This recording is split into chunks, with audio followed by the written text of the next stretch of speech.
Good morning, class 8. This is your 8th video of chapter number 2, conservation of water resources. इस video में हम पढ़ेंगे कि water resources को कैसे बचाया जा सकता है, उसके क्या तरीके हैं, उस बारे में पढ़ेंगे। हमने लास्ट वीडियो में आपको बताया था कि इंडिया में वाटर रिसोर्सेज क्या क्या हैं और कैसे कैसे हम इंडिया में यूज़ करते हैं पानी का। हम उसको आगे पढ़ते हैं कि हम पानी को कैसे बचा सकते हैं, पानी के जो संसाधन, जो जलीय संसाधन होते हैं, उनको कैसे कंजर्व कर सकते हैं, उस बारे में पढ़ते हैं।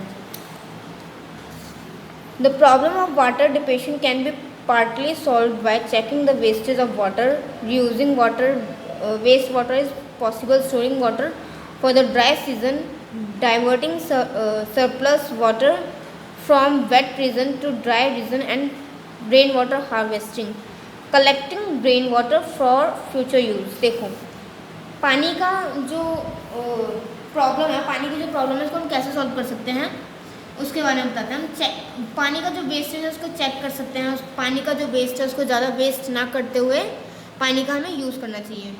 हम पानी को, अगर हम जहाँ तक पॉसिबल है हम पानी को दोबारा से यूज़ कर सकते हैं तो हम ऐसा करें, पानी को वेस्ट ना करें। अगर हम उसका दोबारा से यूज़ कर सकते हैं तो उसको दोबारा यूज़ करना चाहिए। ड्राई सीजन्स के लिए हमें पानी को स्टोर करके रखना चाहिए। Diverting surplus water from wet regions to dry regions. देखो, हमें क्या करना चाहिए, जो जहाँ पर ज़्यादा पानी होता है, मतलब पानी ज़्यादा अवेलेबल होता है, और कहीं कहीं जगह क्या होता है कि पानी बिल्कुल नहीं होता, तो फिर हमें क्या करना चाहिए, उस जगह से वो पानी स्टोर करना चाहिए। रेन वाटर हार्वेस्टिंग करनी चाहिए। जब बारिश होती है तो उसका जो पानी होता है उसको भी हमें फ्यूचर के लिए सेव करना चाहिए, उसको बचा कर रखना चाहिए। Rain water is usually collected by digging pits और टैंक्स और by building embankments around the low lying area.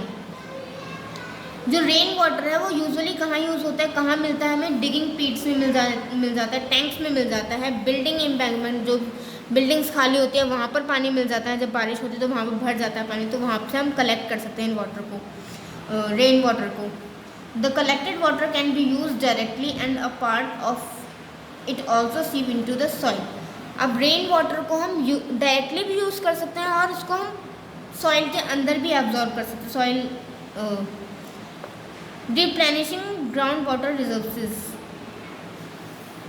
The rainwater falling on roofs can also be led by pipes to collection tanks on the ground. अब जो छत, जब बारिश होती है तो छत पर जो पानी कलेक्ट हो जाता है, हम उस पानी को भी पाइप्स के थ्रू टैंक्स के अंदर कलेक्ट कर सकते हैं। The use of sprinkles and dripping pipe to irrigate fields saves water. हम स्प्रिंकल्स और ड्रिंकिंग पाइप्स का यूज़ कर कर पानी को सेव कर सकते हैं किसी भी फील्ड, किसी भी खेत में। Increasing the vegetation covers help increase of ground water as plants reduce the service run off and allow more water to seep into the ground. Vegetation जब इंक्रीज़ होती है तो फिर क्या होता है कि हमें पानी की भी ज़्यादा नीड होती है, पानी भी इंक्रीज़ चाहिए होता है हमें, तो प्लांट्स को, और plants reduce the surface run of. जो प्लांट्स होते हैं वो जो सरफेस होता है, हमारा लैंड सरफेस होता है, उसको छोड़ देते हैं और पानी की उनको नीड होती है, तो वो पानी ग्राउंड के अंदर सीप हो जाते हैं। Water pollution can be controlled by treating industrial and domestic wastes suitably before dumping them into water bodies. हम वाटर पॉल्यूशन को कैसे कंट्रोल कर सकते हैं? हम वाटर पॉल्यूशन को कंट्रोल कर सकते हैं, जो हम इंडस्ट्रियल में और डोमेस्टिकली जो पानी को हम वेस्ट करते हैं उसको ना करके, उसको उस पानी को वेस्ट ना करके उसको सेव करके, और हो सके तो उनका रीयूज़ कर। Natural pesticides and fertilizers should be used because many chemicals present in the synthetic ones are non-biodegradable. जो नेचुरल पेस्टिसाइड्स, कीटनाशक और उर्वरक जो होते हैं हम उसका दोबारा से यूज़ कर सकते हैं, क्योंकि इनमें केमिकल प्रेजेंट होता है जो कि क्या होता है, नॉन बायोडिग्रेडेबल होता है। They are washed into drinking water sources by surface run off. ये क्या होता है कि इसमें ड्रिंकिंग वाटर, जो फ्रेश वाटर होता है उसमें वॉश किया जाता है इनको। दे accumulate in the bodies of organism causing various health problem। और जो ये पानी होता है वो कहाँ पे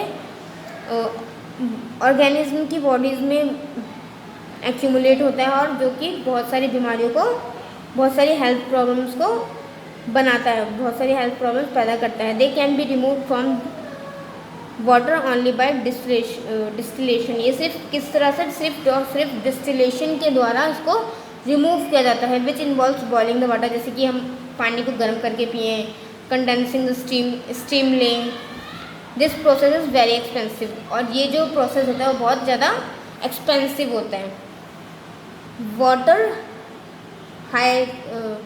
hyacinth and some other plants filter out toxic substance lead compounds from industrial waste.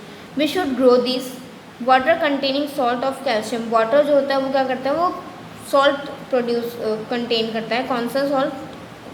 Calcium, magnesium and iron is unfit for industrial use, जो कि इंडस्ट्रियल यूज़ के लिए ठीक नहीं होते। ये जो मशीनरी होते हैं उनको डैमेज पहुंचा सकता है, उनको नुकसान पहुंचा सकता है। It is also unfit for cooking and washing. और ये जो वाटर होता है वो कुकिंग या घर के इस्तेमाल के लिए भी अनफिट होता है। उसमें हम इस वाले पानी को हम घर में भी यूज़ नहीं कर सकते। सच water should be suitable treated before use. In waters को क्या करना होता है, यूज़ करने से पहले इनको फ़िल्टर किया जाना चाहिए, जिसके बाद हम इन वाटर को यूज़ कर सकते हैं। घर के कामों में भी, खाना बनाने में और वॉशिंग में यूज़ कर सकते हैं। क्लास आपका चैप्टर यहीं पे फिनिश होता है।